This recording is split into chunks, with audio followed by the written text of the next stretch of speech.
سيدنا محمد وعلى آله وأصحابه أجمعين. اللهم صل على سيدنا محمد وعلى آل سيدنا محمد كما صليت على إبراهيم وعلى آل إبراهيم في العالمين إنك حميد مجيد.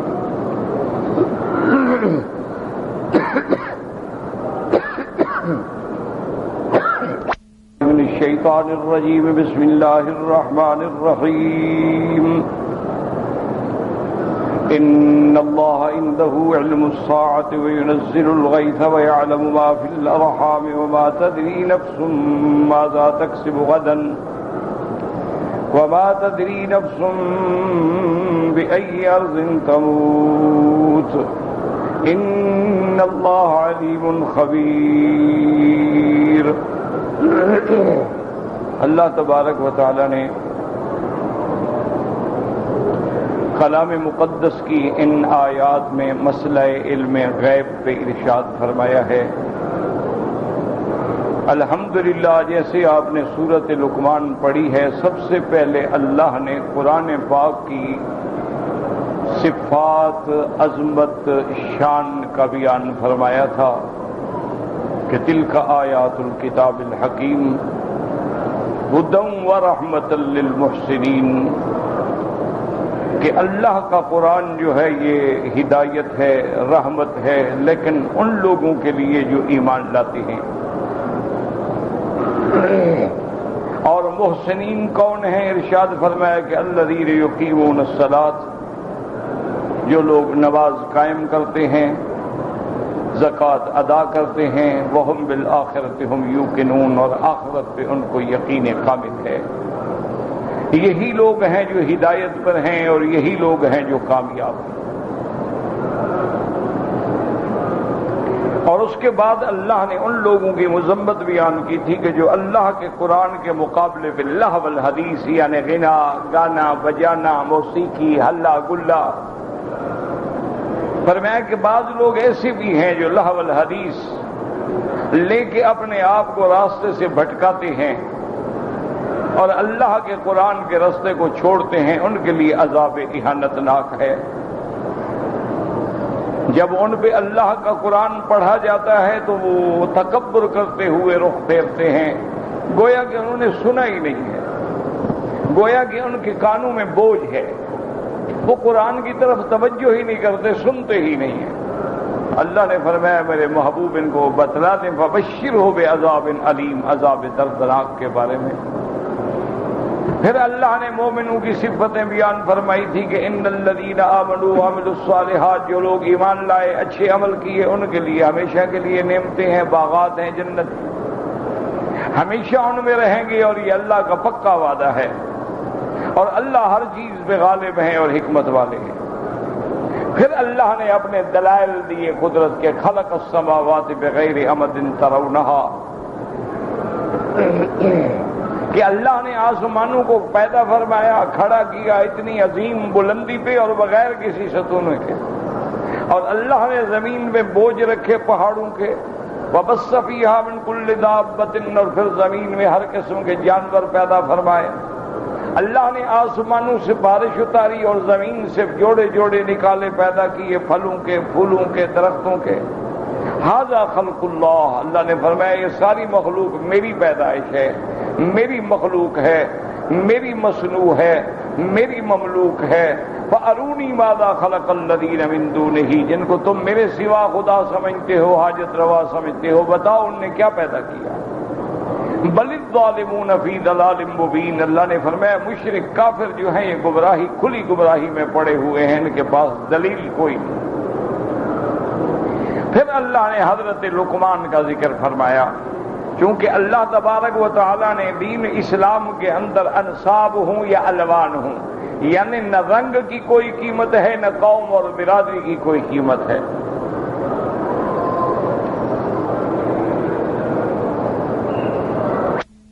اللہ کے ہاں عزت والا، مقام والا وہ ہوتا ہے اور جتنا اللہ سے ڈرنے والا ہو. تو حضرت لقمان، حضرت بلال، حضرت مہجہ یہ غلام ہیں اور اسود ہیں اور سیاہ ہیں، لیکن اللہ نے کتنا شان بلند کیا.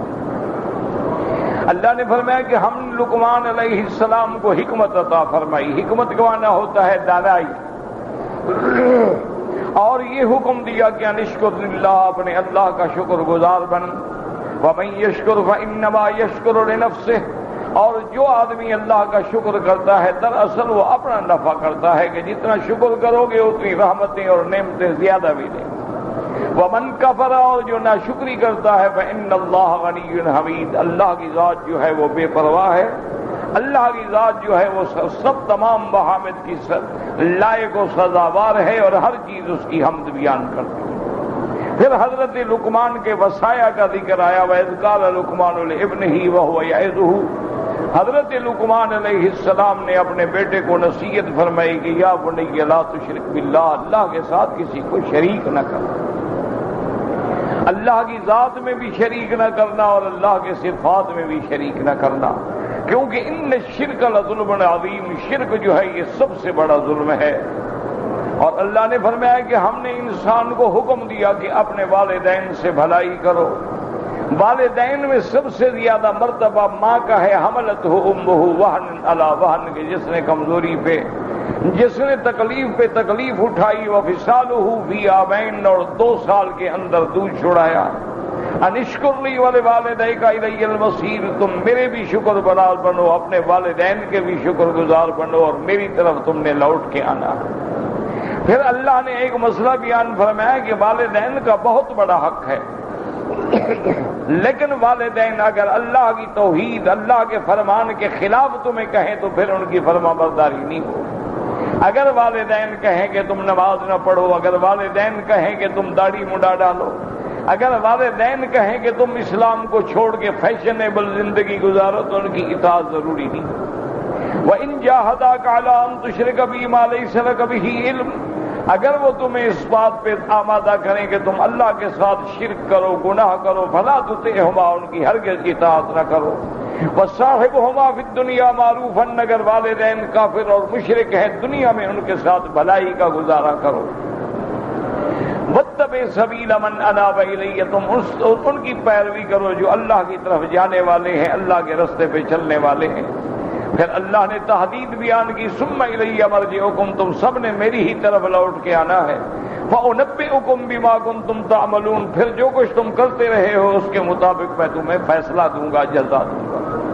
اور اس کے بعد حضرت لقمان نے اپنے بیٹے سے کہا یا بنی انہا ان تک مثقال حبۃ من خردل، تاکہ یہ نہ سمجھا کرو کہ میں گناہ جو ہے کوٹھی کے اندر کرتا ہوں، میں گناہ جو ہے محلات کے اندر کرتا ہوں، میں گناہ جو ہے بڑی پردے داری سے کرتا ہوں، کوئی نہیں دیکھ سکتا. فرمایا کہ میرے بیٹے اگر ایک سرسوں کے دانے کے برابر بھی کوئی چیز ہو، پتھر کے اندر ہو یا آسمانوں میں ہو یا زمینوں میں ہو، اللہ اس کو بھی حاضر کر دیں گے. اللہ کے آگے کچھ چھپا نہیں ہوتا. ان اللہ لطیف خبیر، اللہ تبارک و تعالی جو ہیں وہ ہر چیز کا باریک سے باریک علم رکھنے والے ہیں اور جاننے والے ہیں. فرمایا یا بنی اقم الصلاۃ، اے میرے بیٹے نماز قائم کرو. قائم کا کیا معنی؟ نماز کو وقت پہ ادا کرنا، شروط و ارکان کا پورا کرنا، یہ ہے نماز قائم کرنا. دیکھو نا، آپ ایک لکڑی کو قائم کریں، جب تک سیدھی نہ ہو کیسے قائم ہوگی؟ یوں ہو یوں ہو یوں ہو، گر جائے. نماز قائم کرنے کا معنی یہ نہیں ہوتا کہ ٹکرے مار کے دوڑ جاؤ. نماز قائم کرنے کا یہ معنی نہیں ہوتا تمہیں پتہ ہی نہیں ہے جب سورج ڈوبنے لگے عصر پڑھ لو، جب سورج نکلنے لگے تو فجر پڑھ لو. نماز قائم کرنے کا معنی یہ ہے کہ اس کو اس کے اوقات میں، اس کے شروط و ارکان کے مطابق ادا کرو. یا بنی اقم الصلاۃ وامر بالمعروف ونہی عن المنکر، بھلائی کا حکم کرو اور برائی سے روکو. واصبر علی ما اصابک، اور صبر کرو جو تمہیں تکلیفیں پہنچیں. کیونکہ جو لوگ بھلائی کا حکم کرتے ہیں، برائی سے روکتے ہیں، دنیا ان کی مخالف ہو جاتی ہے، پھر دنیا ان کو تکلیفیں پہنچاتی ہے. تو جب دنیا تمہیں تکلیف پہنچائے برداشت کرو اور صبر کرو. یہ صبر کرنا جو ہے بہت بڑی بات ہے. وَلَا تُسَعِّرْ خَدَّكَ لِلنَّاسِ، اور اپنے رخ کو نہ پھیرا کرو لوگوں سے. وَلَا تَمْشِ فِي الْأَرْضِ مَرْحًا، اور اللہ کی زمین میں اکڑ کے نہ چلا کرو. ان اللہ لا يحب كل مختال فخور، اللہ تبارک و تعالیٰ نہیں محبوب رکھتے ان لوگوں کو جو اکڑتے ہیں یا لوگوں پہ فخر کرتے ہیں. مقصد فی مشی کا وغضض من صوتک، اپنی چال کو درمیانہ بناؤ، اپنی آواز کو نرم رکھو، بلا وجہ چیخنے کا اور پکارنے کا۔ ان انکر الاصوات لصوت الحمیر، سب سے بری آواز جو ہے وہ تو گدھا کی آواز ہے، چونکہ گدھا جب ہوتا ہے شیطان کو دیکھتا ہے تو پھر بڑی بڑی دور کی آوازیں نکالتا ہے۔ اسی لیے علماء کہتے ہیں کہ تمام جانوروں میں سب سے احمق جانور جو ہے وہ گدھا ہے۔ یہی وجہ ہے کہ ضرب المثل بن گئی کہ آج بھی اگر کوئی طالب سبق یاد نہ کرے تو استاد کہتے ہیں گدھا ہو بھائی، تو یعنی مانا ہے کہ کند ذہن ہو، بلید العقل ہو۔ تمام جانوروں میں گدھا جو ہے یہ سب سے زیادہ کند ذہن ہے، احمق ہے۔ اس کی وجہ یہ ہے، علماء نے لکھا کہ تجربہ کریں کہ ہر جانور پہ جب بوجھ ڈالیں گے، بوجھ بڑھے گا تو وہ آوازیں نکالے گا، لیکن گدھا ایک ایسا بے وقوف ہے، اس پہ جتنا بوجھ ڈالو یہ بیٹھتا جائے گا، آواز کبھی نہیں نکالے گا، اور آواز تب نکالے گا جب خالی کھڑا ہوگا، اس پہ کوئی بوجھ نہیں ہوگا۔ تو یہ ایسا الٹا جانور ہے، اس کو آگے لے جاؤ تو پیچھے جائے گا، پیچھے لے جاؤ تو آگے جائے گا۔ اس لیے گدھا کو جب کشتی پہ سوار کرتے ہیں تو اس کو پیچھے کھینچتے ہیں، تب وہ دوڑ کے آگے چڑھ جاتا ہے، اگر آگے کھینچیں گے تو کبھی نہیں جائے گا۔ تو اس لیے فرمایا کہ تم اگر زیادہ چیخو گے یا اپنا منہ پھاڑو گے تو کیا تم گدھا سے بھی زیادہ آواز نکال لو گے؟ اور اس کے بعد فرماتے ہیں کیا لوگ یہ نہیں دیکھتے الم تروا ان اللہ سخر لکم ما فی السماوات و ما فی الارض، کہ جو کچھ آسمانوں اور زمینوں میں ہے میں نے تمہارے لیے پیدا کیا ہے، میں نے تمہارے کام کے لیے لگا دیا ہے۔ وَأَسْبَغَ عَلَيْكُمْ نِعَمَهُ ظَاهِرَةً وَبَاطِنًا، میں نے ظاہری اور باطنی نعمتوں سے تم کو ڈھانک دیا ہے۔ وَمِنَ النَّاسِ مَن يُجَادِلُ فِي اللَّهِ بِغَيْرِ عِلْمٍ، لیکن بہت سارے لوگ ہیں یا بعض لوگ ایسے ہوتے ہیں جو بغیر علم کے اللہ کی ذات میں جھگڑتے ہیں۔ وَلَا هُدًى وَلَا كِتَابٍ مُنِيرٍ، نہ ان کے پاس کوئی ہدایت کی روشنی ہے، نہ ان کے پاس کوئی چمکتی ہوئی کتاب ہے۔ وَإِذَا قِيلَ لَهُمُ اتَّبِعُوا مَا أَنزَلَ اللَّهُ قَالُوا بَلْ نَتَّبِعُ مَا وَجَدْنَا عَلَيْهِ آبَاءَنَا، جب ان کو کہا جاتا ہے کہ اس قرآن کی اتباع کرو جو اللہ نے اتارا ہے، وہ کہتے ہیں کہ نہیں، ہم تو اتباع کریں گے اپنے باپ دادے کی۔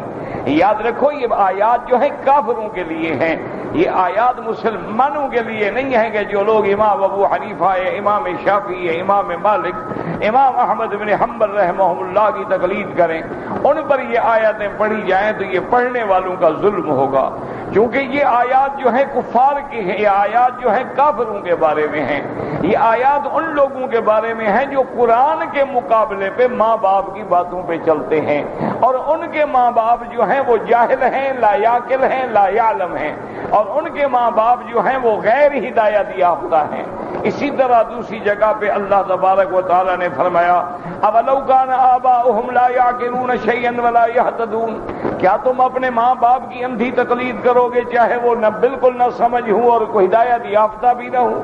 تو اندازہ کریں کہ وہاں ماں باپ کافر ہیں، لا یعقلون ہیں، لا یہتدون ہیں، اور یہاں تو ائمہ دین ہیں، ائمہ ہدا ہیں، ائمہ فقہا ہیں، ائمہ محدثین ہیں، تو ان آیات کو تطبیق دے کے اپنے دعاوی کو ثابت کرنا یہ بہت بڑی زیادتی ہوتی ہے۔ قرآن پاک کی آیات کو اس کے سیاق و سباق میں ہمیشہ رکھنا چاہیے۔ اللہ نے فرمایا وَمَن يُسْلِمْ وَجْهَهُ إِلَى اللَّهِ، جو آدمی اپنے آپ کو اللہ کے سپرد کر دے، اللہ کے تابع ہو جائے اور صحیح معنوں میں اعمال صالحہ کرے، صحیح معنوں پہ اللہ پہ اعتقاد رکھے، اس نے گویا کہ ایک مضبوط کڑے کو تھام لیا ہے، اللہ ہی کی طرف تمام امور کا لوٹنا ہے۔ پر تسلی، آگے تسلی ہے میرے محبوب محمد مصطفیٰ رحمت دو عالم کے لیے، فرمایا ومن کفر فلا یحزنک کفرہ، میرے محبوب آپ نے دین پہنچا دیا ہے، اس کے بعد بھی اگر کوئی کفر کرتا ہے تو آپ اس کے غم میں کیوں پڑتے ہیں؟ آپ مت پڑیں اس کے غم میں۔ الینا مرجعہم، ان سب نے ہماری طرف لوٹ کے آنا ہے، فننبئہم بما عملوا، پھر ہم ان کو ان کے کفر پہ سزا دیں گے۔ ان اللہ علیم بذات الصدور، اللہ دلوں کے بھید بھی جاننے والے ہیں۔ باقی دنیا کے اندر کافر فائدہ اٹھا رہے ہیں، فرمایا نمتعہم قلیلا، ہم نے ان کو تھوڑی سی زندگی جو ہے نفع اٹھانے کے لیے دے دی ہے کہ بھی اچھی طرح نفع اٹھا لو، کھا لو، پی لو، انجام کیا ہے؟ نذتوہم الی عذاب غلیظ، میں تمہیں پھر لوٹاؤں گا عذاب دردناک میں۔ اور اس کے بعد اللہ فرماتے ہیں کہ میرے محبوب میری توحید کے دلائل اتنے واضح ہیں میری وحدانیت و الوہیت پہ دلائل اتنے کھلے ہوئے ہیں، حتیٰ کہ کافروں سے بھی پوچھیں تو وہ مجبور ہو کر بھی مانیں گے۔ وَلَئِن سَأَلْتَهُم مَّنْ خَلَقَ السَّمَاوَاتِ وَالْأَرْضَ لَيَقُولُنَّ اللَّهُ، اگر آپ ان سے پوچھیں کہ آسمانوں اور زمینوں کو کس نے پیدا کیا ہے تو کہتے ہیں کہ اللہ نے۔ فرمایا قل الحمدللہ، میرے محبوب کہہ دو اللہ تیرا شکر ہے کہ دشمن نے بھی مان لیا کہ خالق اللہ ہے، مالک اللہ ہے، آسمانوں اور زمینوں کے پیدا کرنے والا اللہ ہے۔ جب اللہ خالق ہے، مالک ہے، تو وہی حاجت روا ہے، وہی مشکل کشا ہے، وہی عبادت کے لائق ہے، وہی سزاوار حمد ہے۔ فرمایا بل اکثرہم لا یعلمون، اقرار کرنے کے بعد بھی بہت سارے لوگ ہیں جو نہیں جانتے۔ آگے فرماتی للہ ما فی السماوات والارض ان اللہ هو الغنی الحمید، جو کچھ آسمانوں میں ہے زمینوں میں ہے وہ اللہ کا ملک ہے۔ تو جب سب کچھ اللہ کے لیے ہے تو تم غیر اللہ کو کیسے پوجتے ہو؟ ان اللہ هو الغنی، اللہ کی ذات جو ہے وہ غنی ہے، اسے تمہاری عبادت کی بھی ضرورت نہیں ہے۔ اور اس کے بعد اللہ نے پھر اپنی شان بیان کی، وَلَوْ أَنَّ مَا فِي الْأَرْضِ مِنْ شَجَرَةٍ أَقْلَامٌ، کہ جتنی دنیا میں درخت ہیں اگر ان کو کلمے بنا دیا جائے، وَالْبَحْرُ يُمُدُّهُ مِنْ بَعْدِهِ سَبْعَةُ أَبْحُرٍ، اور یہ سمندر جو ہے سیاہی بن جائیں اور 7 سمندر اور بھی ملا دیے جائیں تو کلمے ٹوٹ جائیں گی، سیاہی خشک ہو جائے گی۔ مَا نَفِدَتْ كَلِمَاتُ اللَّهِ، اللہ کی صفات عظمت جو ہے وہ کبھی ختم نہیں ہوں گی۔ ان اللہ عزیز حکیم، اللہ غالب بھی ہیں اور حکمت والے بھی ہیں۔ باقی تم سمجھتے ہو کہ ہم دوبارہ کیسے اٹھیں گے قبروں سے؟ اللہ نے فرمایا ما خلقکم ولا بعثکم، تمہارا پیدا کرنا یا دوبارہ اٹھانا ایسی ہے جیسے ایک بندے کو خدا پیدا کرے اور دوبارہ اٹھا دے، اسی طرح ساری مخلوق کا اٹھانا بھی برابر ہے اور ایک بندے کا اٹھانا بھی برابر ہے۔ تو وہ ہر چیز پہ قادر ہے، چونکہ اس نے تو حکم دینا ہوتا ہے، انما امرہ اذا اراد شیئا ان یقول له کن فیکون، جب وہ ارادہ فرماتے ہیں، حکم دیتے ہیں، ہو جا بس ہو گیا۔ اللہ حکم دیں گے ملک الموت کو کہ سور پھونکو، اسرافیل کو حکم دیں گے کہ سور پھونکو، اللہ فرماتے ہیں ثم نفخ فیہ اخری فاذا هم قیام ینظرون، بس سور پھونکنے کی دیر ہوگی کہ سب اپنے قبروں سے کھڑے ہو جائیں گے۔ ان اللہ سمیع بصیر، تمہاری باتیں بھی اللہ سننے والے ہیں، تمہارے اعمال کو بھی اللہ دیکھنے والے ہیں۔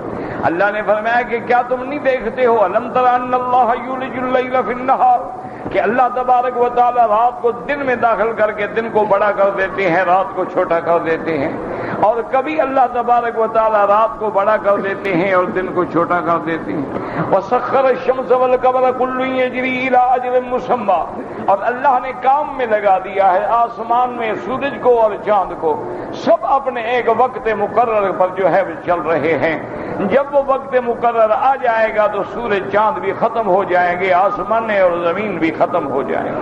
وَأَنَّ اللَّهَ بِمَا تَعْمَلُونَ خَبِيرٌ، اور جو تم عمل کرتے ہو اللہ جاننے والے ہیں۔ ذَلِكَ بِأَنَّ اللَّهَ هُوَ الْحَقُّ، یہ جس کی صفات آپ نے پڑھی ہیں، یہ جس کا کمال قدرت آپ نے پڑھا ہے، وہی وحدہ لا شریک ہے، وہی الہ ہے، وہی الوہیت کا حقدار ہے، وہی عبادت کا حقدار ہے۔ وَأَنَّ مَا يَدْعُونَ مِن دُونِهِ الْبَاطِلُ، اللہ کے سوا جن کو تم پکارتے ہو وہ جھوٹ ہے، وہ تو خود مخلوق ہیں، وہ تو خود عاجز ہیں، وہ تو خود محتاج ہیں، وہ کیسے خدا ہو سکتے ہیں؟ فرمایا وَأَنَّ اللَّهُ هُوَ الْعَلِيُّ الْكَبِيرُ، اللہ کی ذات وہ ہے جو بلند و بالا ہے اور سب سے بڑی ہے۔ اور اس کے بعد اللہ نے پھر اپنی قدرت اور نعمتوں کا ذکر کیا، الم تر ان الفلک تجری فی البحر بنعمت اللہ لیریکم من آیاتہ، اللہ نے فرمایا کیا تم نہیں دیکھتے ہو ان الفلک کی کشتی جو ہے وہ چلتی ہے دریا میں، تو دریاؤں کے پانی کو کشتی کے اٹھانے کا حکم کس نے دیا ہے؟ دریاؤں کو کس نے پیدا کیا ہے؟ آج اگر کوئی جاہل کہے کہ ہم انجن بنا کے کشتی چلاتے ہیں تو تمہیں کس نے پیدا کیا ہے؟ تمہاری عقل کس نے عطا فرمائی ہے؟ اور پھر کشتی چلانے کے لیے لوہا کس نے پیدا کیا ہے؟ کشتی بنانے کے لیے لکڑی کا خالق کون ہے؟ کشتی چلانے کے لیے پانی کا خالق کون ہے؟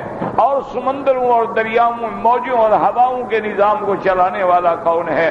تو اللہ کے سوا کوئی نہیں۔ الم تر ان الفلک تجری فی البحر بنعمت اللہ، تاکہ تم کو اللہ اپنی نشانیاں دکھلاتے ہیں. ان فی ذلک لآیات لکل صبار شکور. اللہ نے فرمایا اس میں نعمت آیات ہیں، اس میں نشانیاں ہیں، لیکن ہر ان لوگوں کے لیے جو دکھ میں صبر کرنے والے ہیں اور خوشی میں شکر کرنے والے ہیں.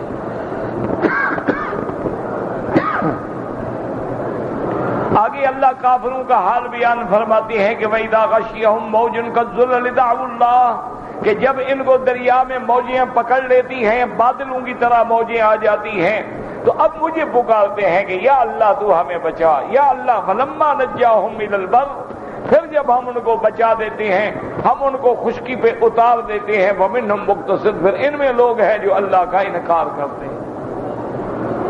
وَمَا يَجْحَدُ بِآيَاتِنَا إِلَّا كُلُّ خَطَّارٍ كَفُورٍ، اور اللہ کی ان نشانیوں کا انکار نہیں کرتا مگر جو غدار ہے اور جو اللہ کی نعمتوں کا ناشکر ہے. اس لیے اللہ تبارک و تعالیٰ نے ان کا ذکر کیا.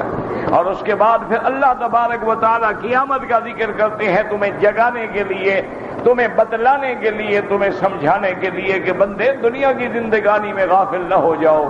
یہ دنیا آنی جانی ہے، یہ دنیا فانی ہے. ہر گھڑی جو گزر رہی ہے تیری عمر کم ہو رہی ہے، تیری عمر زیادہ نہیں ہو رہی ہے. یا ایھا الناس اتقوا ربکم واخشوا یوما، اے لوگو اللہ سے ڈرو، اپنے رب سے ڈرو جس نے تمہاری تربیت کی، جس نے تمہیں پیدا کیا. واخشوا یوما لا یجزی والد عن ولدہ ولا مولود هو جاز عن والدہ شیئا، اور اس دن سے ڈرو جس دن باپ بیٹے کو نفع نہیں پہنچائے گا اور نہ بیٹا باپ کو نفع پہنچائے گا. لیکن یاد رکھو، بات سمجھ لو، باپ بیٹے کو نفع نہیں پہنچائے گا کیا مانا؟ اگر بیٹا کافر ہے باپ مومن ہے تو فائدہ نہیں پہنچے گا. اگر بیٹا مومن ہے باپ کافر ہے تو فائدہ نہیں پہنچے گا. اب جیسے دیکھو حضرت اکرمہ صحابی جلیل ہے، بدر من ابطال الاسلام ہے، لیکن باپ ابو جہل ہے، تو اب حضرت اکرمہ اس کو کوئی فائدہ پہنچا سکیں وہ نہیں پہنچا سکتے.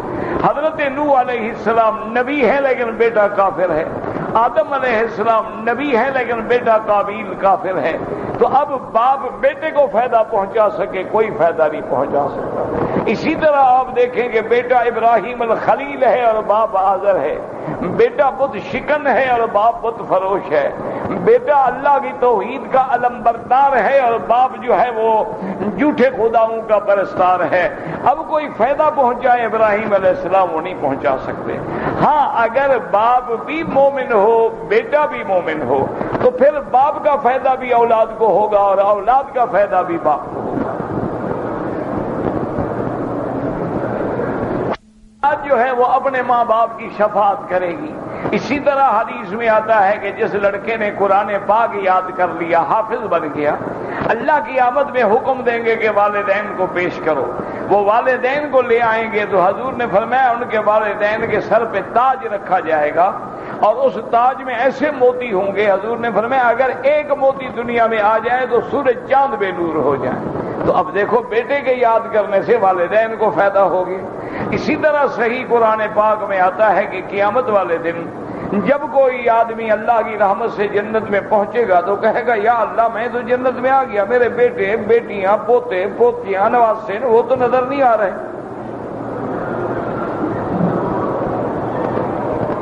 تو اللہ تبارک و تعالیٰ فرمائیں گے کہ تمہاری اولاد بھی جنت میں ہے لیکن وہ تیرے درجے کو نہیں پہنچے ہیں، ان کے مقامات جو ہیں تیرے مقامات سے کم ہیں.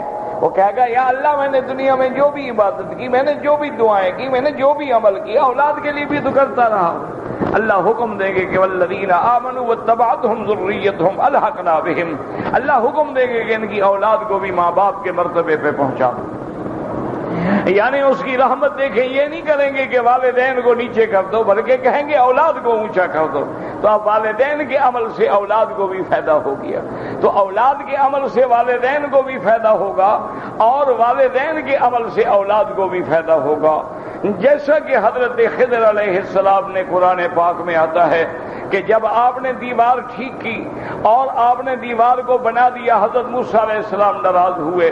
تو بعد میں آپ نے بتایا تھا کہ وہ لڑکے تھے ان کا خزانہ نیچے تھا، وَكَانَ أَبُوهُمَا صَالِحًا، ان کا والد جو ہے بڑا اچھا تھا، تو ان کے والد کی وجہ سے بچوں پہ اللہ نے رحم فرما دیا. اسی طرح روایات میں آتا ہے کہ جب کسی کا بچہ یعنی قرآن مقدس پڑھتا ہے، مسجد میں بیٹھتا ہے، قرآن کی تلاوت کرتا ہے اور اپنے والدین کو ثواب پہنچاتا ہے تو اللہ اس کو ثواب پہنچاتے ہیں، اور باقاعدہ ان کے والدین ایسے خوش ہوتے ہیں جیسے دنیا میں دوست ملتے ہیں اور ہدیہ دیتے ہیں اور خوش ہوتے ہیں۔ اور جن لوگوں کی اولاد ماں باپ کے لیے دعائیں نہیں کرتی، ان کے لیے قرآن نہیں پڑھتی، ان کے لیے عمرہ نہیں کرتی، ان کے لیے عبادت نہیں کرتی، وہ ایسے اداس بیٹھے ہوتے ہیں۔ ساتھی پوچھتے ہیں کیا بات ہے؟ وہ کہتے ہیں ہمارا کوئی ہے ہی نہیں کہ ہمیں ہدیہ بھیجے، ہم کیا کریں، ہمارا تو کوئی بھی نہیں ہے جو ہمیں بعد میں یاد کرے۔ کتنے لوگ ہیں جو مر جاتے ہیں، اولاد ایک دن بھی اپنے والدین کو یاد نہیں کرتی، ایسی نافرمان، ایسی بد کردار، ایسی بد عہد اور بد شکن اولاد بھی ہوتی ہے جو والدین کے مرنے کے بعد بھی رحم نہیں کرتی ہے۔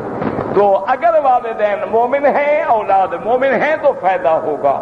یہ جو آتا ہے نا جی کہ فائدہ نہیں ہوگا، یا ولا تزر وازرۃ وزر اخری، کوئی ایک دوسرے کا بوجھ نہیں اٹھائے گا، کیا معنی؟ ایک مومن ہو ایک کافر ہو تو بوجھ نہیں اٹھائے گا۔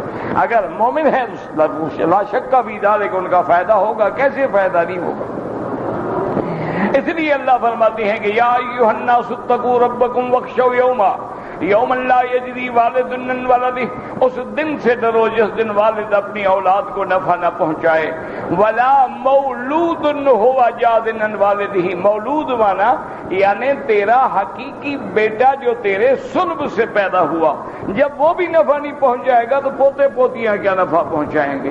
ولا مولود ہوا جاز عن والدہ شیئا ان وعد اللہ حق، یہ قیامت کا جو وعدہ ہے اللہ کا سچا وعدہ ہے، ہر حال میں قیامت ہوگی۔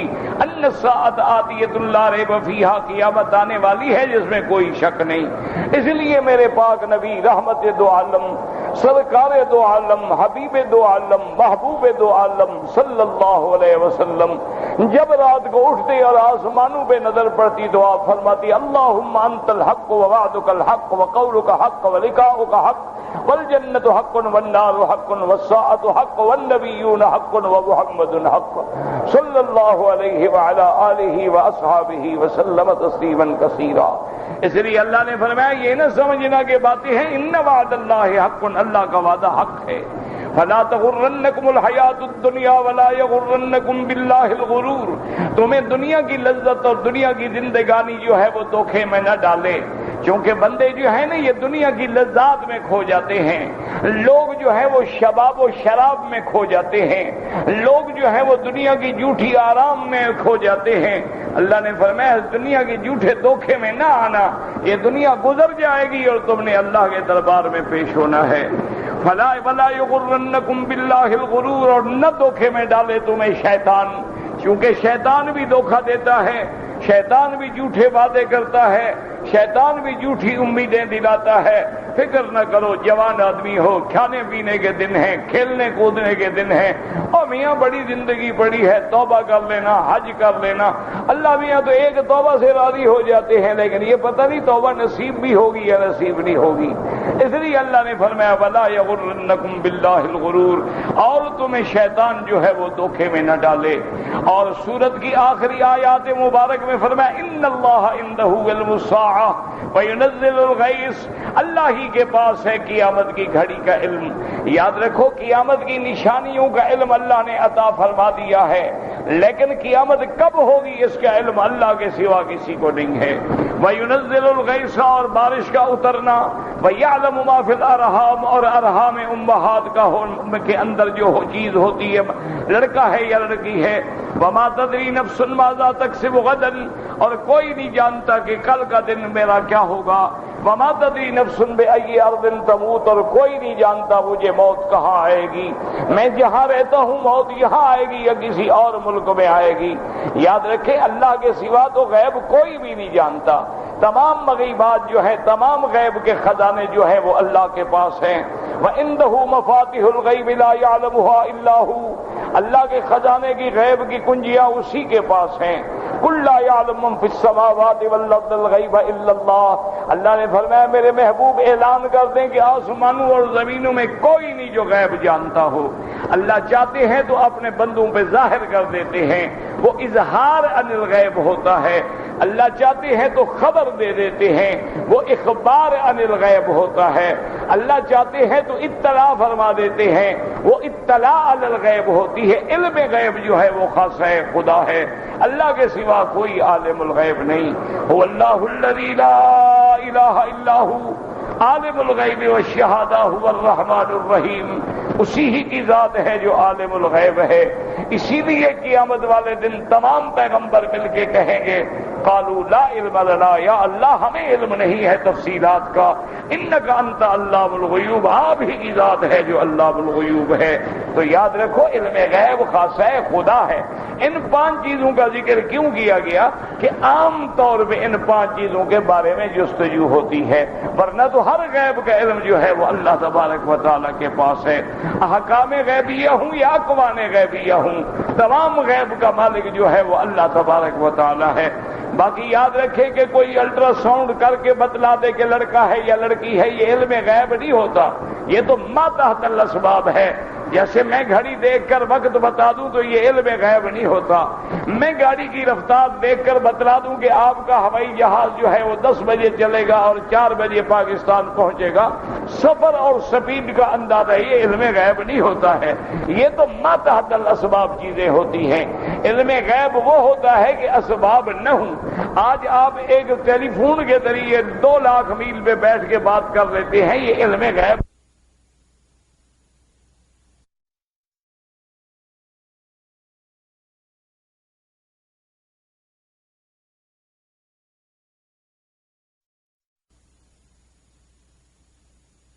کرامت وہ ہوتی ہے کہ بغیر کسی اسباب کے امر خارق عادت ظاہر ہو جائے، اور علم غیب وہ ہوتا ہے کہ ما فوق الاسباب، کہ اسباب بھی نہ ہوں اور ہر چیز کے جاننا جو ہے یہ صرف اللہ کی صفات ہے۔ اور اسی طرح اللہ نے فرمایا کہ تم تو ایک عورت کا الٹرا ساؤنڈ کر کے بتا دو گے، لیکن دریاؤں میں جو مچھلیاں ہیں، فضاؤں میں جو پرندے ہیں، زمینوں میں جو حیوان ہیں، ان کے ارحام میں کیا ہے کون جانتا ہے؟ تو لا شک ابھی ذالک کے اعتراف کرنا پڑے گا کہ اللہ کے سوا کوئی نہیں جانتا ہے۔ وما تدری نفس ماذا تکسب غدا، اور زمان کے بارے میں بھی پتہ نہیں ہے کہ اللہ عالم اگلا سانس بھی آئے گا یا نہیں آئے گا، سونے کے بعد بھی ہم اٹھیں گے یا نہیں اٹھیں گے۔ اسی لیے حدیث مبارک میں آتا ہے کہ سونے سے پہلے اگر آدمی کو اللہ توفیق دے تو باوضو ہو اور 2 رکعت پڑھ کے سو جائے، آیت الکرسی پڑھ لے۔ حضور آیت الکرسی پڑھتے، کبھی سورت ملک تلاوت فرماتے، حضور صلی اللہ علیہ وسلم معوذتین پڑھتے، تاکہ آدمی جب سوئے تو اللہ کے ذکر پہ سوئے۔ اسی لیے حضور پڑھتے تھے اللہم باسمک وضعت جنبی فاغفر لی ذنبی، اللہم باسمک احیا وباسمک اموت والیک النشور، کیونکہ اگر نیند میں بھی موت آ جائے تو اللہ کے ذکر پہ موت آئے، اور اگر نیند کھل جائے تو کہو الحمدللہ الذی احیانی بعد ما اماتنی، اللہ تیرا شکر ہے کہ تو نے مجھے پھر زندگی دی ہے موت دینے کے بعد، کیونکہ نیند جو ہے وہ بھی گویا موت کی ایک بہن ہے۔ اس لیے فرماتی ہیں وما تدری نفس بأی ارض تموت، کہ آج زندگی تمہاری مکے میں گزر گئی لیکن خدا جانے موت کہاں لکھی ہے۔ کتنے لوگ ہیں ساری زندگی حرمین میں رہے لیکن موت پاکستان میں آ گئی، کتنے لوگ ہیں ساری زندگی پاکستان، ہندوستان، بنگلہ دیش میں رہے لیکن موت اللہ نے حرم میں لکھ دی۔ اس لیے اللہ فرماتے ہیں وما تدری نفس بأی ارض تموت، کوئی بندہ نہیں جانتا کہ کس جگہ تیری موت لکھی ہوئی ہے۔ ان اللہ علیم خبیر، اللہ تبارک و تعالیٰ ہی علم والے ہیں اور اللہ ہی جاننے والے ہیں۔ اور ایک ترجمہ مفسرین نے یہ بھی فرمایا ہے کہ حضور پاک نے ایک دن ارشاد فرمایا خمس لا يعلمهن الا اللہ، یہ 5 چیزیں ایسی ہیں کہ جن کا علم اللہ نے کسی کو دیا ہی نہیں ہے، یعنی بعض چیزوں کا علم تو اللہ دے دیتے ہیں لیکن ان کا علم کسی کو نہیں دیا ہے۔ اور اس کے بعد آپ نے یہ آیت پڑھی ان اللہ عنده علم الساعہ وَيُنَزِّلُ الْغَيْثَ وَيَعْلَمُ مَا فِي الْأَرْحَامِ وَمَا تَدْرِي نَفْسٌ مَاذَا تَكْسِبُ غَدًا وَمَا تَدْرِي نَفْسٌ بِأَيِّ أَرْضٍ تَمُوتُ إِنَّ اللَّهَ عَلِيمٌ خَبِيرٌ وَاللَّهُ أَعْلَمُ۔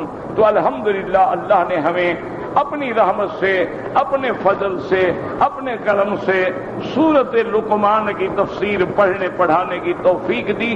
اللہ قبول فرمائے، اور انشاءاللہ یلیہا سورۃ السجدہ برحمت اللہ، واللہ اعلم۔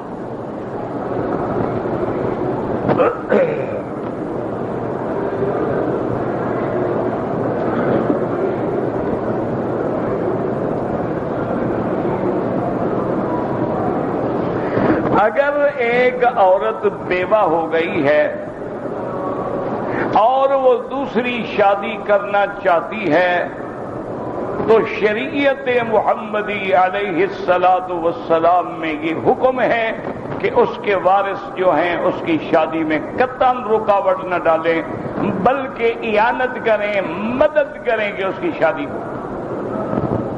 اب آپ دیکھیں کہ بیوہ عورت ہے، صاحب اولاد ہے، اور حضور صلی اللہ علیہ وسلم خود تشریف لائے شادی کے لیے۔ تو بی بی صاحبہ نے عرض کیا کہ یا رسول اللہ، ایک بات تو یہ ہے کہ میں صاحب اولاد ہوں، میری اولاد ہے، آپ نے فرمایا کہ اس کا کیوں فکر کرتی ہو؟ تمہاری جو اولاد ہے وہ شادی کے بعد میری بھی اولاد، میری ذمہ داری ہے، میں سنبھالوں گا۔ اس نے کہا دوسری بات یہ ہے کہ یا رسول اللہ، میں زبان کی تیز ہوں۔ بعض عورتیں زبان دراز ہوتی ہیں، زبان تیز ہوتی ہیں، سخت زبان ہوتی ہیں، اور بعض عورتیں بیچاری خاموش ہوتی ہیں، یہ طبائع ہیں، اس مرد بھی عورتیں بھی اللہ نے ایسے رکھے ہیں۔ انہوں نے کہا یا رسول اللہ، میں بڑی زبان تیز عورت ہوں، اور آپ کی شان میں اگر ایک لفظ بھی نکل گیا میری زبان سے، میری تو آخرت برباد ہو گئی، شادی کا کیا فائدہ ہوا مجھے؟ تو حضور نے فرمایا یہ مسئلہ بھی حل کر دیتے ہیں، کوئی مسئلہ نہیں ہے، میں اللہ سے دعا کروں گا تیری زبان ٹھیک ہو جائے۔ تو اس نے کہا یا رسول اللہ، میری عمر بھی تو زیادہ ہے۔ آپ نے فرمایا دیکھو میں بھی تو کوئی بچہ نہیں ہوں۔ منع کیا تھا؟ ورنہ اللہ کے نبی تو چاہتے تو کنواری لڑکیاں نہیں مل سکتی۔ منع یہ تھا، حضور امت کو سبق پڑھا رہے تھے کہ بیوہ عورتوں کو گھر میں نہ رکھو، یہ ہندوؤں کی رسم ہے، یہ کافروں کی رسم ہے کہ عورتیں بیٹھی رہیں، جی ہماری ناک کٹ جائے گی، زنا کرے تو ناک نہیں کٹ جائے گی، کسی بد خلق انسان کے ساتھ گھر چھوڑ کے نکل جائے تو تمہاری ناک نہیں کٹے گی۔ عجیب جاہلانہ رسم ہے، عجیب کافروں کی رسمیں ہمارے اندر داخل ہو گئی ہیں۔ لڑکی بیوہ ہو جائے، لڑکی مطلقہ ہو جائے، فوراً اس کی دوسری شادی کرو، اور عدت کے بعد اس لیے حکم ہے کہ عورت کا خامند مر جائے، عدت کے بعد اب غسل کرے، کپڑے پہنے، تاکہ اس کو لوگ پیغام دیں۔ یہ تو نہیں ہے کہ وہ ہر وقت سیاہ کپڑے پہن کے سال ہر سال رول جائے تو رو رہی ہے، کس بات کو رو رہی ہے؟ تم نے دیا تھا، بندہ پیدا اللہ نے کیا، اللہ نے لے لیا۔ اگر اللہ اپنی امانت لے لے تو تم کون ہو رونے والے اور غم کرنے والے؟ شریعت کا حکم ہے کہ اگر خامد نہیں ہے تو 3 دن سے زیادہ سوگ نہیں ہے۔ بی بی سودا نبی کی بیوی ہے، 3 دن جب گزرے ان کے رشتہ دار کی وفات پر تو انہوں نے خادمہ سے کہا کہ بیٹی آج پانی رکھ لو، غسل کراؤ، میرے بالوں میں تیل ڈالو، کنگھی کرو۔ انہوں نے کہا اماں آپ تو بہت بوڑھی ہو گئی، آج کیا خیال آ گیا؟ کہنے لگی خیال نہیں، محمد مدنی کی سنت کا فکر ہے کہ میرے 3 دن گزر گئے، اب میں کیسے غم میں رہوں، اب مجھے غم سے باہر نکلنا ہے، ورنہ تو میں اس کا مطلب یہ ہے کہ اللہ کے احکام کی مخالف ہوں۔ یہ جو مسائل تھی یہ ہندوؤں کے مسئلے تھے کہ جی اس کا خامد مر گیا، یہ ڈائن ہے، یہ خامد کو کھا گئی، اس کی وجہ سے خامد مر گیا، اب یہ ہمیشہ کے لیے گھر میں پڑی رہے۔ یہ تو کافروں کی باتیں ہیں۔ اللہ کے نبی کی تو پہلی بیوی بیوہ ہے، اللہ کے نبی کی تو تمام بیویاں بیوہ ہیں، ماں سوا ایک بیوی عائشہ کے، باقی تو سب بیوہ ہیں، مطلقہ ہیں۔ تو اس لیے جو رشتہ دار اپنی بیوہ عورتوں کے نکاح میں یا متعلقہ بیٹیاں بہنیں کو نکاح میں رکاوٹ بنتے ہیں، قیامت میں وہ مجرم ہوں گے، اگر اس سے کوئی گناہ ہوگا تو ان پہ لکھا جائے گا۔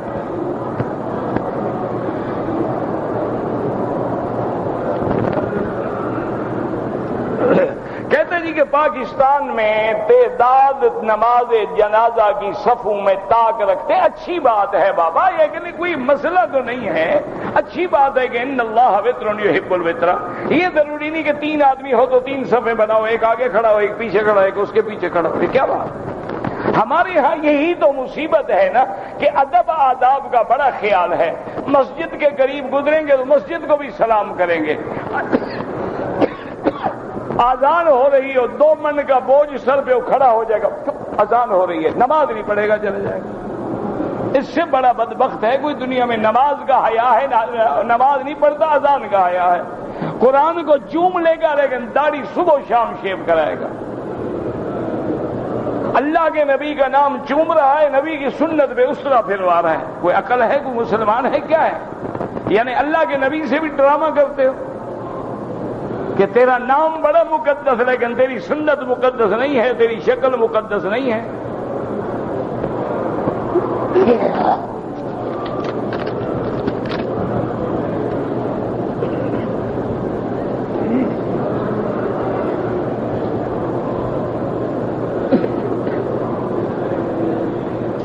میرے نواسے کا انتقال ہوا ہے, اس کی والدہ اپنے بیٹے کی قبر پہ جانا چاہتی ہے. میرا بھائی بات یہ ہے کہ انٹرنیٹ پہ جو فتوے ہوتے ہیں نا وہ انٹرنیٹ ہی کی طرح ہوتے ہیں.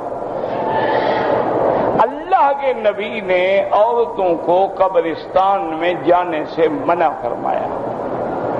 اور منع کیوں فرمایا ہے؟ عورتوں سے ہمدردی میں کہ جا کر اس کو غم ہوگا, تکلیف ہوگی, دکھ ہوگا, یہ صبر نہیں کر سکے گی اور شریعت کی حدود سے نکل جائے گی.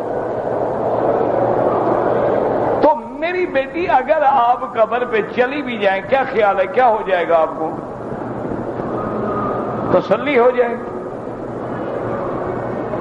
گی یا اور غم بڑھے گا آپ کا؟ ورنہ کوئی ایسی مسئلہ نہیں. باقی کون سا شریعت پہ چل رہے ہو کہ ایک لڑکی اگر قبر پہ چلی جائے گی تو کفر ہو جائے گا؟ باقی کون سا تم شریعت پہ چلتے ہو کہ سارے مسئلے پوچھنے ہیں؟ شریعت کا مسئلہ یہ ہے کہ عورتیں قبرستان پہ نہ آئیں. تم اپنی اولاد کے لیے کام کرو, ان کے لیے دعائیں مانگو, اللہ سے صبر مانگو. وہ بھی تو عورت ہے نا کہ نبی پاک کی بیوی ہے, صحابیہ ہے, یعنی حضور کی بیوی نہیں, یعنی صحابیہ بیوی ہے. ان کے شوہر گئے تھے سفر پہ. جس دن شوہر واپس آئے اسی دن اس کا ایک بچہ تھا, فوت ہو گیا.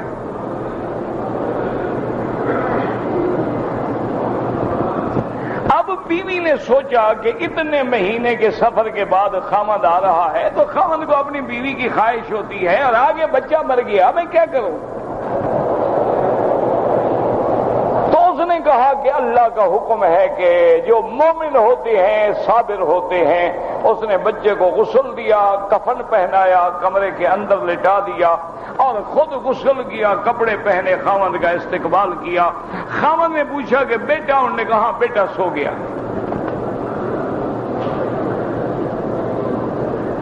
تو نیند بھی تو, موت بھی تو سو گیا ہے نا.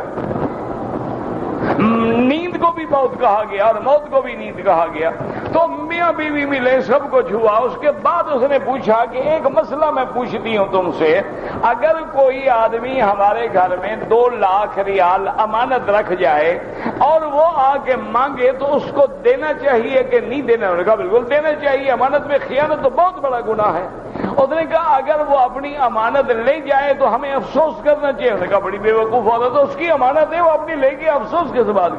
تو اس نے کہا بیٹا بھی جس کی امانت تھی اس نے لے لیا. انہوں نے کہا انا للہ و انا الیہ راجعون. بس یہ ہے ایمان. ہمارا تو کوئی نہیں, ہم تو رسم و رواج کے پابند ہیں. ہم نے ایسے, اسی لیے قرآن کہتا ہے کہ وَبَشِّرِ الصَّابِرِينَ الَّذِينَ إِذَا أَصَابَتْهُمْ مُصِيبَةٌ قَالُوا إِنَّا لِلَّهِ وَإِنَّا إِلَيْهِ رَاجِعُونَ أُولَئِكَ عَلَيْهِمْ صَلَوَاتٌ مِّن رَّبِّهِمْ وَرَحْمَةٌ وَأُولَئِكَ هُمُ الْمُهْتَدُونَ. اور میرے نبی نے فرمایا تیرا بیٹا مر جائے, تیرا بھائی مر جائے, جب تمہیں ان کی یاد ستائے تو میری موت کو یاد کیا کرو کہ جب امام الانبیاء نے بھی دنیا میں جانا ہے تو پھر ہم کیا چیز ہیں؟ جب سید الرسل خاتم الانبیاء محمد مصطفیٰ جب آپ پہ بھی موت آ گئی ہے، اس لیے حضرت صدیق کھڑے ہوئے، انہوں نے فرمایا من کان یعبد محمدا فإن محمدا قد مات۔ اے لوگو جو حضور محمد مصطفیٰ کی عبادت کرتے تھے وہ سن لیں کہ محمد مدنی پہ موت آ گئی ہے۔ ان اللہ حی لا یموت، زندہ تو صرف اس کی ذات ہے جس پہ کبھی موت نہیں آئے گی، وہ اللہ کی ذات ہے۔ اس لیے بیٹی قبر پہ نہ جاؤ تو بہتر ہے، اگر چلی گئی تو کوئی ایسا کفر کا مسئلہ بھی نہیں ہے۔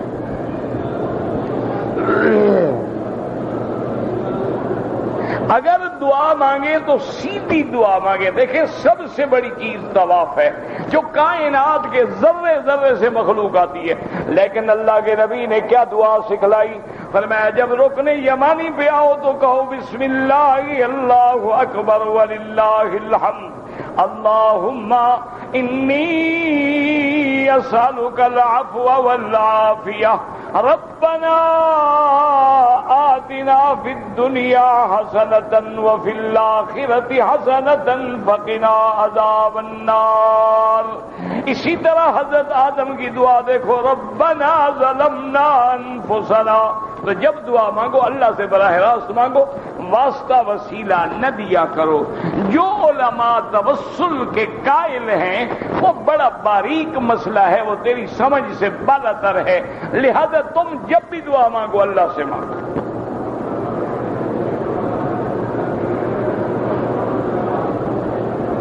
کہتے ہیں جی کہ میں نے ٹی وی پر ایک مفتی صاحب کا فتویٰ سنا ہے کہ کافر سے سود لینا حلال ہے۔ ماشاءاللہ، جیسے ٹی وی ویسے مفتی۔ آج کل تو ایسے عالم ہوتے ہیں نا جو آن لائن ہوتے ہیں یا ٹی وی پہ ہوتے ہیں، تو گزارش یہ ہے یا تو اس مفتی نے فتویٰ نہیں سمجھا یا تم نے نہیں سمجھا، ورنہ تو آج کل جتنے بڑے بینک ہیں وہ تو سارے یہودیوں کے ہیں، پھر تو سود حلال ہو جائے ہر جگہ۔ مسلمانوں کا بینک ہے، اور مسلمان تم تو ایک برگر بھی بنانا نہیں جانتے ہو، تم تو برگر بھی ماشاءاللہ میکڈونلڈ کا کھاتے ہو اور پیزا ہٹ سے کھاتے ہو، تم مرغی KFC کی کھاتے ہو اور انڈے پولینڈ سے منگواتے ہو، ماشاءاللہ تمہارے پلے میں تو سوئی بھی نہیں ہے۔ اسی لیے کافر مسلمانوں کو دھمکا رہے ہیں نا، ان کو پتا ہے کہ یہ تو پیپسی بھی ہماری پیتے ہیں، مرنڈا بھی ہمارا پیتے ہیں، 7 اپ بھی ہمارا پیتے ہیں، ان کے پاس تو اپنا پانی بھی نہیں ہے۔ تو یاد رکھو ایک مسئلہ ہے کہ اگر کافر حربی ہے، کیا مانا؟ کسی کفر کے ملک میں ہم ہیں اور ان سے جنگ ہو رہی ہے، یہ نہیں کہ ہر کافر ملک میں، مثلا انڈیا کافر ملک ہے لیکن وہاں حرب نہیں ہے، مسلمانوں کے مساجد ہیں، مدارس ہیں، معابد ہیں، بلکہ اتنے بڑے بڑے مدرسے ہیں ماشاءاللہ جو تمہارے پاکستان میں بھی نہیں ہیں۔ اتنے بڑے بڑے مدرسے ہیں کہ ایک ایک مدرسے میں ماشاءاللہ 8-8 ہزار، 6-6 ہزار، 4-4 ہزار طلباء ہیں، اور ماشاءاللہ وہاں مسجدوں میں نماز پڑھنے کے وقت باہر پہرے والے بھی نہیں کھڑے کرنے پڑتے۔ وہ کافر ملک ہے تو وہاں سود لینا حرام ہے۔ اگر کافر ملک ہے اور مسلمانوں سے برسرے پیکار ہے، لڑائی لڑ رہا ہے، تو جب لڑائی لڑ رہا ہے تو کافر کا سارا مال لے لینا جائز ہے، تو سود کیسے حلال نہیں ہوگا؟ اس کا تو سارا مال ہم لے سکتے ہیں، سود کیا مطلب ہوا؟ یہ مسئلہ ہے، یہ معنی تھوڑا ہے کہ کافروں سے سود لینا حلال ہے اور مسلمانوں سے حرام ہے۔ سود ہے، ہر حال میں حرام ہے۔ کتا مسلمان کے گھر میں ہو حرام ہے، ہندو کے گھر میں ہو حرام ہے، وہ ہندو کے گھر جانے سے پاک نہیں ہو جاتا۔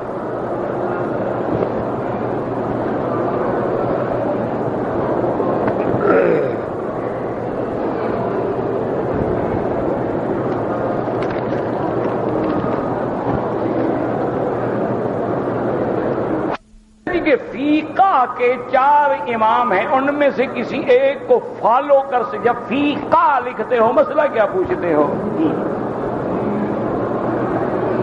کسی ایک کو فالو تو تب کرو جب تمہارا اتنا بڑا علم ہوگے، جانتے ہوگے ان چار میں کون حق پہ ہے۔ جب اتنا بڑا علم ہے تمہیں کسی امام کی ضرورت ہی نہیں۔ جب تم بڑے عالم ہو، جب چار اماموں کی فقہ کو جانتے ہو تو جس کو چاہو فالو کرو۔ لفظ فقہ ہے، فقہ نہیں ہے۔ فالو کے بجائے لکھ سکتے تھے اتباع کریں، اس کی پیروی کریں۔ وہ ضروری ہے کہ انگریزی لکھ کے مجھ پہ روب جھاڑو؟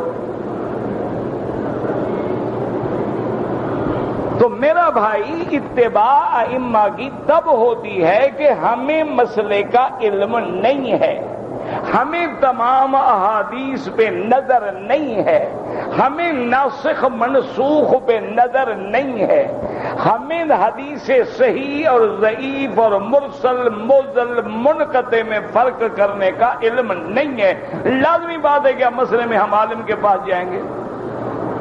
اور اگر اللہ نے تمہیں علم دیا ہے کہ ائمہ اربعہ کے دلائل پر تمہاری نظر ہے اور سمجھتے ہو کہ یہاں اس امام کی اتباع میں فائدہ ہے، پھر تمہیں کسی کی ضرورت ہی نہیں ہے۔ وضو میں گردن کا مسح کرنا جو ہے صرف احناف کے نزدیک ہے، کیونکہ جیسے حضرت ابو ہریرہ یہاں کے بجائے یہاں تک ہاتھ دھوتے تھے، تو جو فتویٰ ان پہ لگاؤ وہی حنفیوں پہ بھی لگا دو۔ بھئی حکم یہاں تک دھونے کا ہے کہ یہاں تک؟ تو حضرت ابو ہریرہ یہاں تک کیوں دھوتے تھے؟ تو فرماتے کہ قیامت والے دن ہاتھ روشن ہو گئے نا، میرے زیادہ روشن۔ تو اس لیے احناف نے بھی کہا کہ اذ الاغلال فی اعناقہم، قیامت والے دن چونکہ اعناق میں اللہ تبارک و تعالیٰ کافروں کے بیڑیاں ڈالیں گے، اور یہ حصہ جو ہے گویا یہ سر کا حصہ ہے۔ یہ ایک علمی تحقیق ہے، کوئی مسئلہ نہیں ایسا کہ جس پہ آدمی لڑائی جھگڑے کرے اور ایک دوسرے کے خلاف نعوذ باللہ دشنام ترازی کرے۔ بھئی یہ کفا کا حصہ ہے یا نہیں ہے؟ ہے تو کرنا پڑے گا، نہیں ہے تو نہیں کرنا پڑے گا۔ اچھا اگر کسی عضو پہ زیادہ مسح ہو گیا تو گناہ کیا ہو گیا؟ اچھا اگر بالکل نہ ہو پھر تو ہے کہ بھی مسح تھوڑی جگہ پہ ہوا، پورا نہیں ہوا، لیکن زیادہ ہو جائے، ہاتھ ایک دفعہ بھی دھو لیں تو وضو ہو جاتا ہے، لیکن دو دفعہ بھی دھو لیں ہو جاتا ہے، تین دفعہ بھی دھو لیں، لیکن کسی نے زیادہ کر لیا پھر کیا ہو جائے گا؟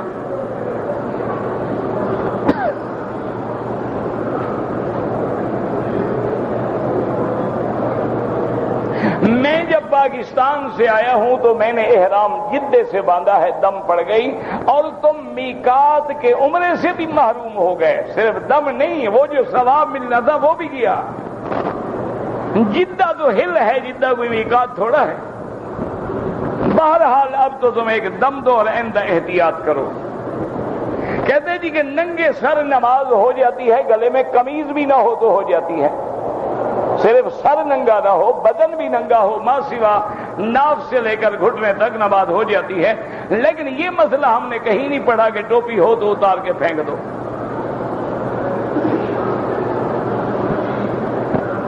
نہیں، آج کل حضور کی امت کے یہی مسئلے رہ گئے ہیں کہ ٹوپی ہو نہ ہو، ٹانگیں کتنی کھلے ہوں، مسواک کتنا بڑا ہو، نماز سے پہلے ہو یا بعد میں ہو، بس امت اسی مسئلوں میں رہ گئی ہے، باقی سارے حل ہو گئے ہیں۔ کفر ہمیں مٹانے پہ لگا ہوا ہے، ہم لڑانے پہ لگے ہوئے۔ انا للہ و انا الیہ راجعون۔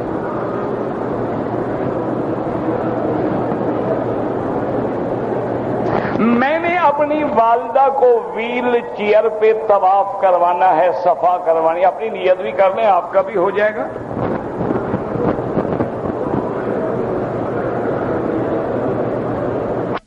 کہ روزہ رکھنے کی جو معروف نیت ہے کہ میں رمضان کے کل کے روزے کی نیت کرتا ہوں، روزہ تو شروع ہو چکا ہوتا ہے، کل کے بجائے آج۔ ماشاءاللہ بڑا سمجھا ہے بھی تم نے۔ دن کب سے شروع ہوگا؟ سورج کے بعد سے یا تہجد سے؟ تو صوم غدن تو دن تو شریعت میں سورج سے شروع ہوتا ہے، یہ تمہیں کس نے کہا کہ ابھی دن ہو گیا؟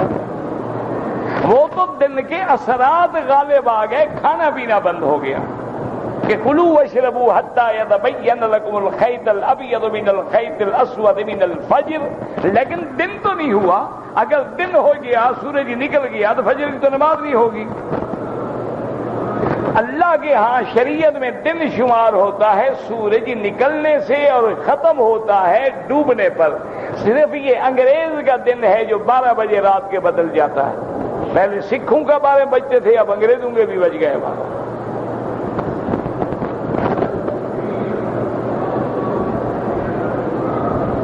افطار کرنے کی دعا جو ہے افطاری کرنے کے بعد مانگنی چاہیے. میرا بھائی اندل افطار، حضور نے فرمایا کہ افطار کے وقت میں جو دعا ہوتی ہے وہ مستجاب ہوتی ہے. تو آپ پہلے دعا مانگیں اور جب کھائیں تو بسم اللہ الرحمن الرحیم، اس وقت بھی ساتھ میں دعا کریں کہ اللہ رزق کا افطر تو انشاءاللہ اس پر بھی اجر ملے گا.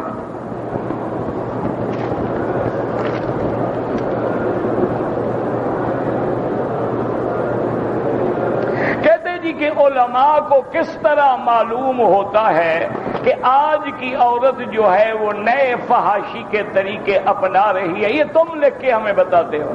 اسی طرح معلوم ہوتا ہے جیسے تم نے مجھے لکھا مجھے معلوم ہو گیا نا، اسی طرح علماء کو معلوم ہوتا ہے. یہ معنی نہیں ہوتا کہ فحاشی کا دیکھنے سے معلوم ہو. اللہ نے جو قرآن میں زنا کے بارے میں بتایا، جب تک زنا نہ دیکھیں ہم زنا کے بارے میں بات نہ کریں. اللہ نے فرمایا کہ زانی کے لیے اگر کنوارا ہے تو 100 کوڑا ہے، اور شادی شدہ ہے تو اس کے لیے رجم ہے. اور نبی نے فرمایا کہ شادی شدہ پھر جماع ایسے کرے کل میل فی المکحل، جیسے سرما دانی میں اس کا سرمے ڈالنے والا ڈالا جاتا ہے. اب یہ نبی کی حدیث میں آ رہا ہے تو آپ کس پہ اعتراض کریں گے؟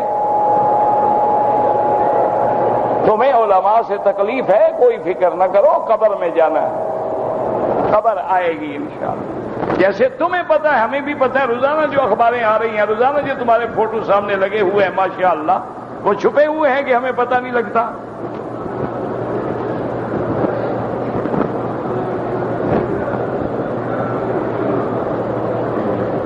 میں آیا تھا 2 دن پہلے، حج پہ آیا تھا، کپڑوں میں آیا تھا، پتہ نہیں کہاں سے آیا تھا، تفصیل سے لکھو. احرام پہ فوٹو لگے ہوتے ہیں، کوشش کرو کہ فوٹو نہ ہو. اگر کارڈ فوٹو والا ہے چھپا کے رکھو، نماز میں لٹکا کے نماز نہ پڑھو.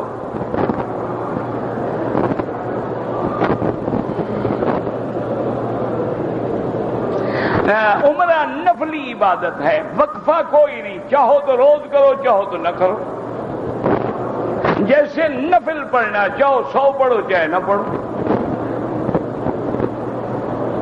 ہر نماز کے بعد طواف کریں، بالکل کریں، 100 طواف روز کریں. حج قران میں احناف کے نزدیک 2 سعی ہیں اور حنابلہ اور اہل حدیث حضرات کے نزدیک 1 کافی ہے. مرنے کے بعد جب ہم اٹھیں گے تو کیا ہمیں یہی جسم ملے گا؟ یہی ملے گا. منہا خلقناکم وفیہا نعیدکم ومنہا نخرجکم تارۃ اخری. سعودی کے اندر کسی امام احمد ابن حنبل رحمت اللہ علیہ کی فقہ کو لیا جاتا ہے. پورا اندازی کرنا جائز ہے. مدینہ منورہ میں 1 نماز کا 1 لاکھ کا ثواب ہے. اگر کسی چیز پہ انعام رکھا جائے تو وہ جائز ہے. بینک کی نوکری نہ کریں، اگر ہے دوسری تلاش کریں، جب مل جائے تو چھوڑ دیں.